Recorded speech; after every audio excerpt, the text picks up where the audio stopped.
It's no cock like horse cock. Send your asshole into. Hey guys, what's up? I wanted to show you guys an update that will be coming to Vesteria very soon. Don't have an exact release date, but it looks like it's getting pretty close. So I wanted to go through it and show you guys what's going to be changed. And basically, it's a complete warrior class overhaul. So first off, we got new abilities, we've got buffed abilities, some nerfs, and some pretty big changes to warrior that'll make it a lot more fun to play and a lot more balanced, I think. A couple things I would change, so this is going to be giving my opinion on what I think could be changed, and basically just showing you guys what is coming. So first off, Ferocious Assault for the Berserker. Before, it used to be you stand still and you slash everything around you, and like I could literally do this, and now you can't touch me anymore, and you're basically a sitting duck. Now with Ferocious Assault though, I'm able to attack and move around.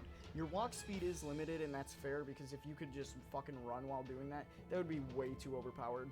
I do think though that with like roll dodge and everything and the speed of everyone else, this should get buffed a little in speed, like walk speed. Not too much. Obviously a lot lower than normal walk speed, like a lot lower than running. But I think, you know, just having a little higher walk speed than you're walking would be good. Like, if I hold down the shift key, maybe instead of walking like this, I just walk a tad bit faster. And that would be great. I think that would perfect this ability. Also for the Berserker, we have the new ability that is known as the Headlong Dive, and basically you hurl yourself into combat like it says, and when you land you do an AoE of damage. So if I do this, I miss. So let me try that again. Probably don't jump before doing it, especially when you're in Coliseum, unless you want to try to like get the long distance jumps. It is quite hard to aim. I think that should be a little better, but do that, damage, and then you're able to go into it. And I think that would make a really cool combo if you do that mixed with the slam, especially if you're fighting on top of Coliseum. Just a simple like dive in there like this, and then straight to that. I think that would be a great, and then if they, you know, they gotta run and heal, kill them with Ferocious Assault. I think that is a great overhaul for the Berserker. I do believe, though, with that, the double combo between Headlong Dive and the Warrior's Ground Slam, I do think Ground Slam should be nerfed quite a bit, because that can make for a very, very deadly combo, especially if you're in a tight situation. Next, I'm going to be showing you guys the changes with Smite on the Paladin, as well as the new ability, Consecrate on the Paladin. Alright, so onto the Paladin. The changes with Smite now, it fires a much larger projectile that can be used more frequently, and also the change is with Forgotten Axe, Eldritch Cleave. The Smite ability modification now acts more of, like, it's an actual variant now to the ability. It's not worthless. So we do this, bigger AoE, very slightly bigger, not too much, but obviously can get spammed a lot more, so you don't need to wait on a huge recharge. So I think that's a good update, because honestly, this was like a more of, I'm gonna tickle your toes ability, because you can only, it didn't do too much, and you can only do it every once in a while. Next anyways is the new ability, which I think is great for Paladins. I fucking perfect. And that would be Consecrate. Basically what it does is it sets an AoE of damage, and for PvP, this is really good, especially Coliseum, since you could just put it at the top of the hill, and then like if you need a heal or something, throw that down, heal. If someone wants to be risky and go balls deep at you, hit them with the reboot easy, just like that, and then heal again. But I think that AoE just good for doing a ton of damage at the top of Coliseum, and I also think PvE wise, and real quick, I think updates that appeal to both PvE and PvP players is what's needed, not just one or the other. So for PvE, this is great against boss fights such as the Yeti, any of the Dunes bosses, stuff like that, where bosses don't move a lot. Now, it probably won't work on the Possum too well, because the Possum runs around the whole fucking thing, and it is this quite small AoE, but when you're fighting a boss, that should be good, besides the possum, especially like Spider Queen or something.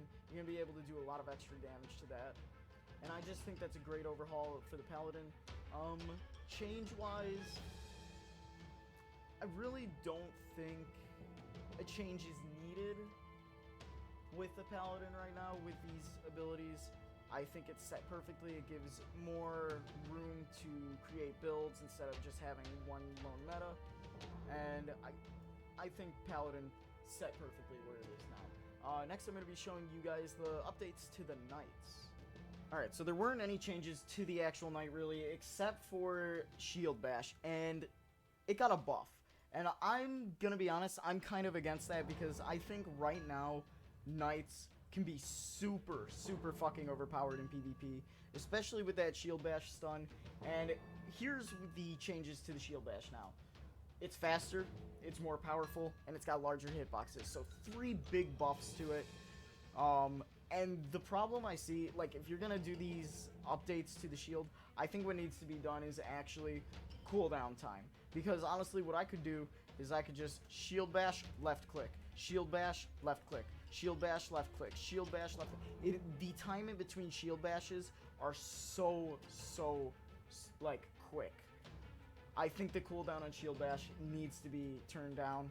Or it is gonna be turning into a problem in PvP. I think that's gonna be a huge meta for warriors, and it's gonna get super annoying.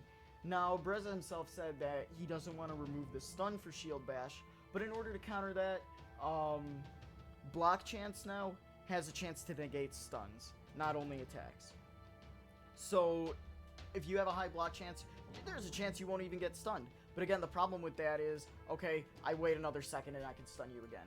So, it being able to negate a stun isn't a big deal really, because the stun is literally spammable. Mages, he said mages will just have to blink out of the way, which is fine because you get a little bit more distance from there.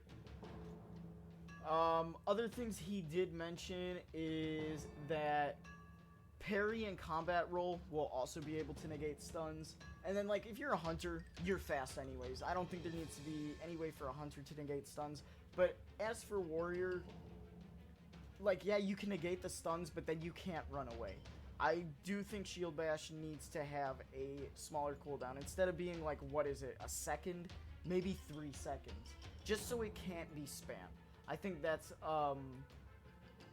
that's something big that needs to be done. And also another update to the Berserker is that, Ferocious Assault's damage blocking is going to be moved to the Whirlwind ability. So now while you're using Whirlwind, you're able to block some attacks, which I think is good because as Whirlwind, you're kind of a standstill target, and if it's not giving out as much damage as you want it to be, you can at least protect yourself for a little.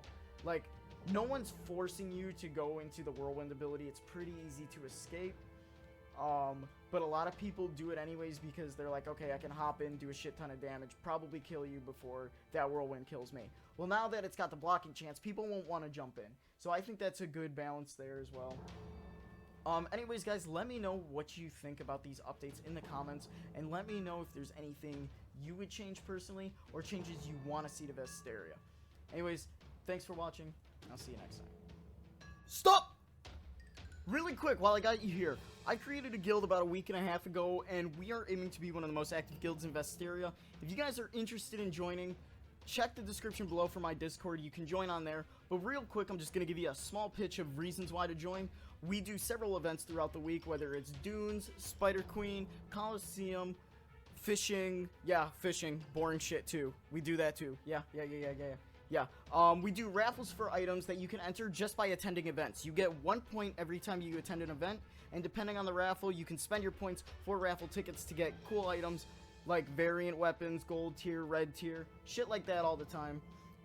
We also do events to help out new members grind for items that are too hard to grind solo. Like, for example, like some of the forgotten weapons, it's just like a hassle to grind, so we'll all get together, help you grind for that. So we're really helpful to new players, though we do require you to be level 50, because there are plenty of new players out there that are level 50. We're not talking new, like, oh, I just started on level 10, let me join. Nah, sorry. And we also do plenty of guild giveaways, and we also do guild tournaments in which you can win prizes. So if you guys are interested, again, Discord link in the description. Click that. Once you get into my Discord, make sure you click the little horse icon on the robot, and then you can go down to Horseman application under general stuff, and there will be a Google form right there. You fill that out, boom, bap, bop, you're a horse.